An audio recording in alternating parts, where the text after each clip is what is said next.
Mesdames,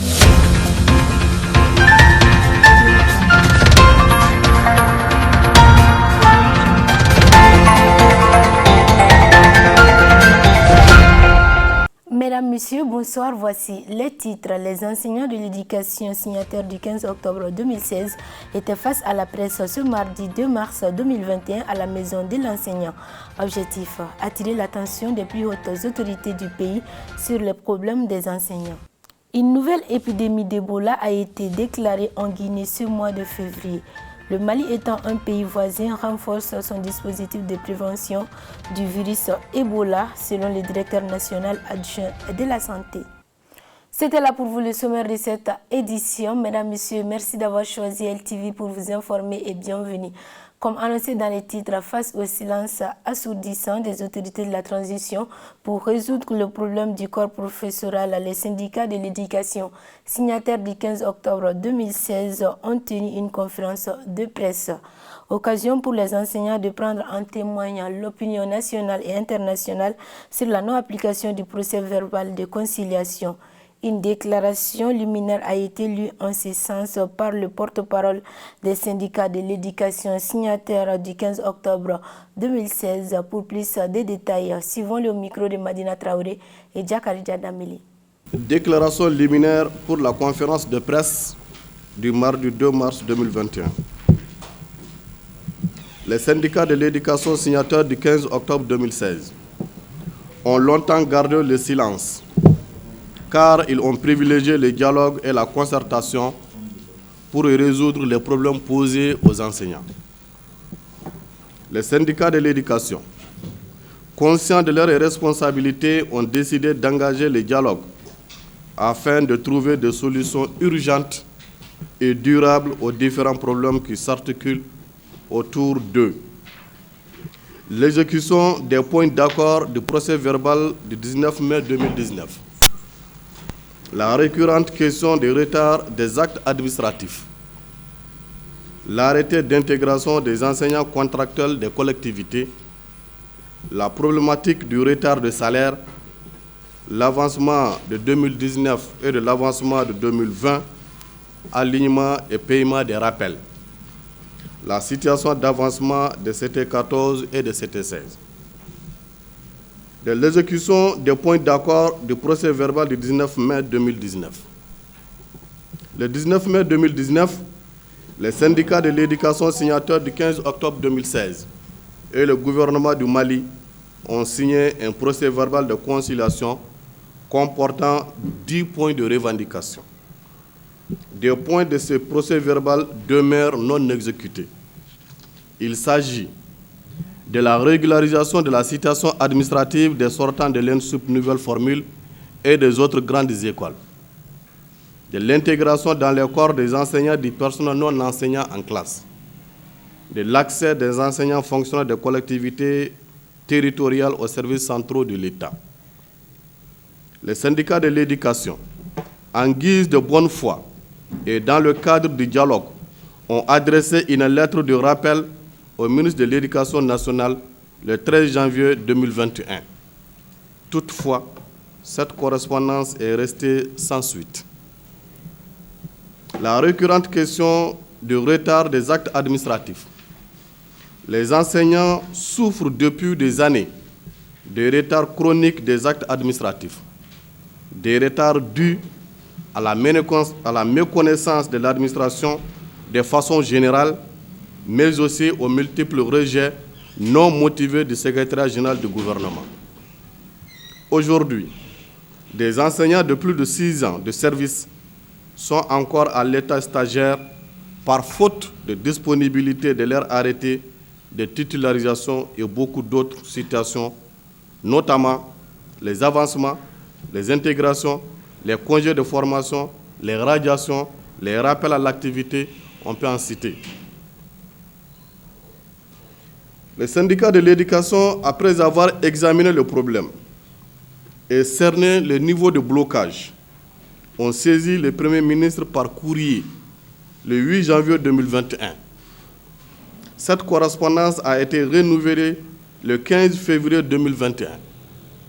Ces deux lettres sont restées sans suite, ce qui en dit long sur la qualité des relations que ce gouvernement de transition veut avoir avec les enseignants en général et leurs organisations syndicales en particulier. De l'arrêté d'intégration des enseignants contracteurs dans la fonction publique des collectivités.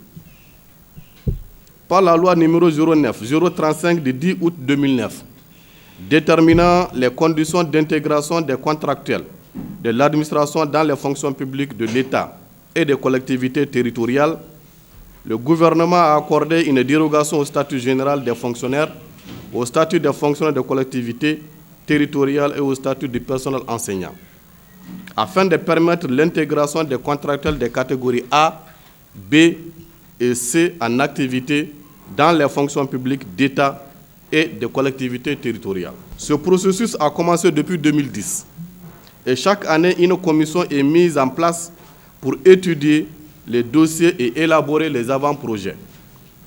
La dernière commission qui date de 2019 a travaillé et a élaboré des projets d'arrêté qui sont introduits dans le circuit depuis plus de 2 ans.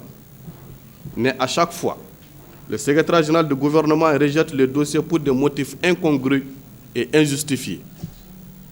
Pire, cette fois-ci, l'observation du secrétaire général du gouvernement remet en cause l'ancienneté des intéressés. Elle constitue une atteinte grave à la loi ci-dessus mentionnée, chose que les syndicats de l'éducation ne peuvent pas accepter. C'est pourquoi nous avons sollicité l'implication du Premier ministre, mais sans suite. La problématique est récurrente du retard des salaires. Malgré la lettre numéro 01627, ministère de l'économie et des finances, secrétaire général, du 19 mai 2011, du ministre de l'économie et des finances relative à la procédure de traitement des salaires des enseignants des collectivités dont les salaires font l'objet de transferts à partir du budget de l'État, les enseignants continuent de souffrir d'un retard chronique des salaires. Donc, pour nous, ce ne sont pas les lettres qui manquent, mais plutôt la volonté de ceux qui sont chargés de la gestion des salaires. C'est pour cette raison que les syndicats de l'éducation, signataires du 15 octobre 2016, ont adressé une correspondance au ministre de l'Éducation nationale le 16 novembre 2020 pour demander la nomination des enseignants ayant des profils financiers aux postes dédiés à cette activité au niveau des académies et des CAP. Cette lettre aussi est restée sans suite. Cet acte prouve à suffisance le manque d'intérêt du département de l'éducation pour les questions préoccupantes du monde enseignant. L'avancement de 2019 et l'avancement de 2020, alignement et paiement des rappels.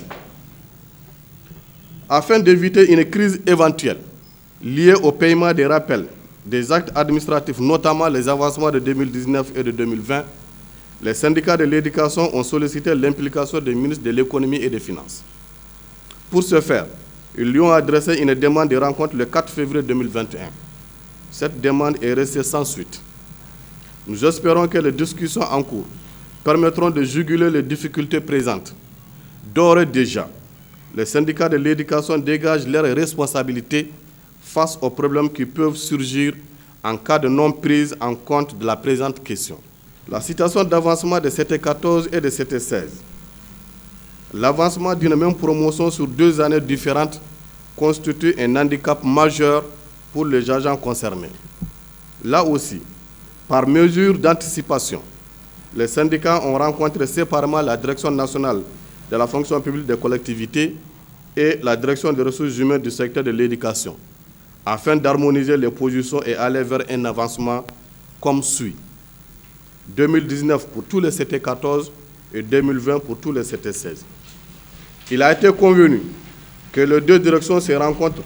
Malheureusement, cette rencontre n'a jamais eu lieu, mettant du coup en retard le processus de régularisation de la situation administrative des agents. Face à toutes ces difficultés, les syndicats de l'éducation signataires du 15 octobre 2016 prennent à témoin l'opinion publique nationale et internationale et tiennent comme seul responsable le gouvernement du Mali de la crise qu'engendrait la non-prise au sérieux des problèmes ci-dessus évoqués. Bamako, le 2 mars 2021, les syndicats de l'éducation signataires du 15 octobre 2016. Au moment où le monde fait face à la pandémie de Covid-19, le virus Ebola s'est fait sentir à nouveau en Guinée-Conakry, qui fait frontière directe avec le Mali. Ainsi, les autorités maliennes sont donc en alerte.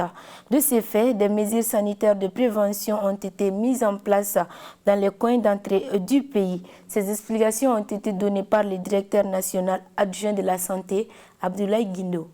Le Mali doit s'inquiéter, la fièvre Ebola, hémorragique Ebola, a éclaté dans un pays voisin, donc qui fait frontière directe avec nous.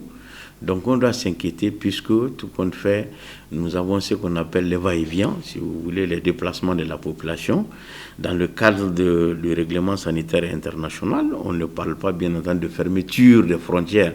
Il faudrait qu'il y ait des cas, et en ce moment, l'OMS n'a jamais préconisé cela. Et si tel est le cas, en cas de va-et-vient, c'est la vigilance qui s'impose au niveau, bien entendu, de nos points d'entrée.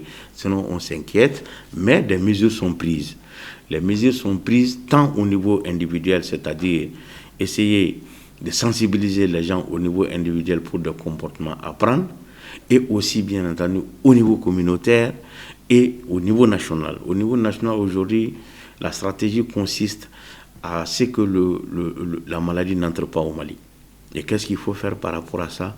C'est de renforcer la surveillance au niveau des portes d'entrée qu'on appelle les cordons. Donc aujourd'hui, le Mali partage un certain nombre de portes et de frontières avec ce pays en tant que tel, où nous avons renforcé cela en effectif, en personnel de santé, en médicaments et bien entendu en formation et aussi en attirant la vigilance des prestataires sur les signes d'appel de la maladie qui peut être l'objet d'une analyse au niveau du laboratoire pour vite diagnostiquer la maladie. Et d'autre part, maintenant, aujourd'hui, vous avez vu Madame le ministre de la Santé qui est partie visiter le centre de prise en charge. Il y a un centre de prise en charge parce que le Mali a connu une épidémie, en tout cas d'Ebola. Et ce centre, en tout cas, a fait d'excellentes choses dans le cadre de la prise en charge. Donc, madame est allée visiter ce centre et aujourd'hui, qui a suivi, en tout cas, des préparations qui sont sont en cours pour mettre à niveau ce centre de prise en charge. Et éventuellement, il y a de façon nationale et internationale les 6 pays qui font frontière, bien entendu, avec le pays concerné pour qu'une mesure d'ensemble puisse être prise pour circonscrire, en tout cas, l'épidémie à un niveau. J'appelle toujours la population à observer les mesures édictées par les autorités, les grosses autorités. En dehors de cela, je demande la participation communautaire, la responsabilisation communautaire et l'implication communautaire, bien entendu, dans la lutte contre ces endémies, ces épidémies et pandémies, pour que l'on puisse les circonscrire dans le temps et dans l'espace et pour faire face à d'autres priorités dans notre pays. Donc pour cela, c'est un appel vibrant au niveau de la population d'observer ces mesures édictées, en tout cas par les hautes autorités, pour que réellement on puisse en finir avec ces épidémies.